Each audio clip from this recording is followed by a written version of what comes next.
శేషాద్రిపై సంతతి కొరకై అహోరాత్రములు తపస్సు చేసే వానర కేసరి కేసరి కుల సతి కడుపు పట్టగా జనించినాడొక అసమాన బలోద్ధతుడు సంయుతుడు అంజనాసుతుడు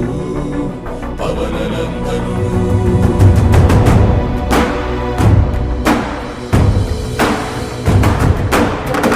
కిరణముల ఉదయాత్ముని గని అది పండిన తీయని పంటను కొడు సూర్య మండలము పట్టి తినాలని ఊళ్ళూరే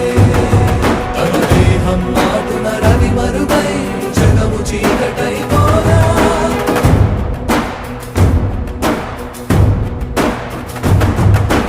అది అమరేంద్రుడు గమనించి తన ఐరావతమధిరోహించి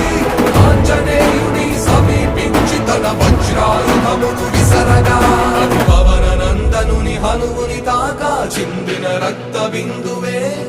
విద్యుద్వేగంతో ధరణి స్థలి వంద కడలిలో చచ్చి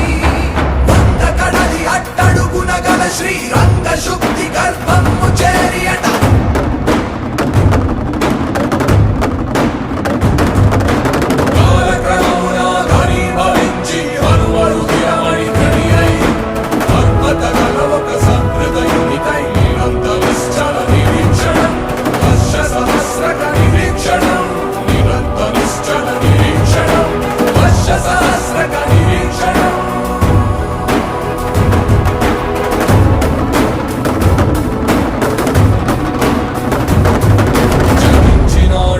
సమాన బలోద్ధతుడు సంయుతుడు